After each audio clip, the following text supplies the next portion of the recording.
So if you clicked on this video, you probably want to find out what Albert Einstein called the eighth wonder of the world and what Warren Buffett says was his #1 key to success. Now before you go on with this video, I just want to say this is not a get rich quick scheme, it's more of a get rich certain, because if you look on the internet, get rich quick honestly doesn't exist, and I'm not one of those financial gurus that's going to tell you how to make 100,000 in the next 6 months. So if you're still here, we can just jump right into it. Now to show you the power of compound interest, I want to share with you a story. The story of Theodore Johnson. Theodore Johnson was a UPS driver.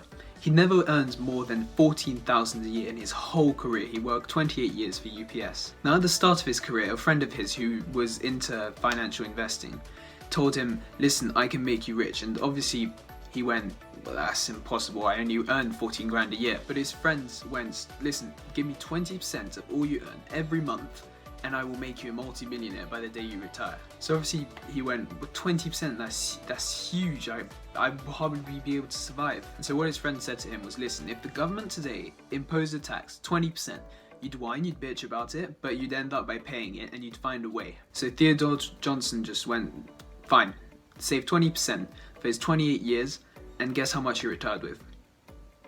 No, seriously, take a guess. 5 million? 10 million? No. 70 million. 70 million. So to put that into perspective, over 28 years of his career, he invested 2,800 every year into the stock market. But when he invested, he did it consistently in the same portfolio, and over time, his investments still stayed the same, like that.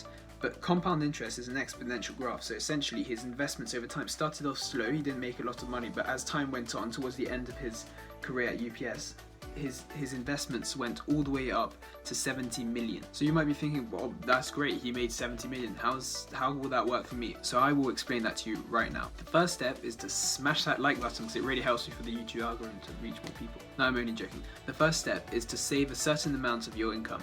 Now I get 20% is a lot and you may not be able to do it. I think if you wanted to do it, you would be able to do it, but that'd mean giving up a lot of things, and you might not want to do that. But the minimum you should really be putting aside is 10%. If you've ever read any financial book or any book on money, or ask any millionaire what's the minimum you have to invest, it's 10%. Because you see, multimillionaires and millionaires, they have 3 different plans in life. They have how they're going to make money in the long term, so that's 30 to 40 years. How they're going to make money in a medium term, so that's normally around a decade, and they have their short-term thinking, which is 3 to 5 years. Now the key is to make your 10% go directly into your savings account. In the UK, it's called an investment saving account, an ISA, stocks and shares ISA to be precise, and you have to never see that money, so you're never tempted to spend it, because the new Versace shoes or whatever, you'll end up buying it. So if you put it aside monthly and invest monthly, you don't really need to touch it because it's over the long term. And if you invest monthly, it will cancel out the volatility. It's called dollar cost averaging. Essentially, 1 month the stock price might be super high, so you'll buy it expensively, but next month it might have gone down a bit, so you'll buy it cheaper, and over time that averages out and it counteracts the volatility of the stock market. Now once you set aside 10% of your income that you never touch, never see, but make sure it gets invested every month, the second step is, if you get a pay rise, you have to increase the amounts you invest, because otherwise you'll succumb to lifestyle inflation, which is essentially when you make more money, you end up spending more. But what you have to do is, every time you make more money, you have to commit that when you get a pay rise, a certain amount of that pay rise will go into your savings account. Now the third and final step is you have to rebalance annually. So when you invest, you don't invest in a specific, like one stock, for example. You don't just invest in Coca-Cola, because by just investing in Coca-Cola, you're completely at the mercy of the stock. It might go up super high or super low. You might have a huge reward because you're taking a huge amount of risk, or you might have a huge loss. And to do that, you have to diversify. Now, because you diversify, you'll have a certain amount in different types of asset classes, but you need to keep a certain percentage of each asset class in your portfolio. So if you don't know what an asset class is, essentially gold is an asset class. It's part of the commodities. Commodity is loads of things, so it's essentially metals, cotton, coffee, stuff you consume mainly, and you need to balance either quarterly or biannually.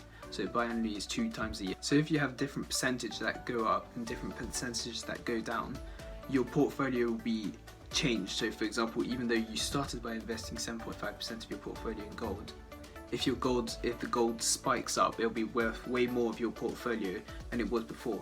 So you don't want to have a look at it constantly, because otherwise you'll get really stressed out about whether you're losing or winning money. But it actually doesn't matter, because you're investing over a 30-year period, for example. That's more or less the minimum you should be investing for. But by rebalancing, you're making sure your portfolio stays to what it is. I'll make another video on the sort of portfolio you should be using, although I don't want to leave you hanging, so if you want to look it up, it's called the All-Weather Portfolio by Ray Dalio.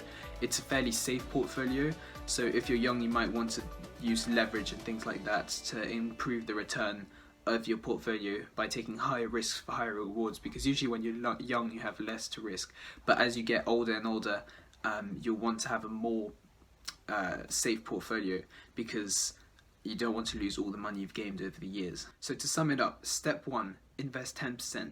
Step 2, every time you get a pay rise, make sure you invest a certain amount of that pay rise into your portfolio. And step 3, rebalance once or twice a year to make sure that your portfolio doesn't get distorted. Now guys, if you've gained any value, I'd really appreciate if you like the like button, commented below if you've got any questions or want me to cover anything in the future, and subscribe for more videos.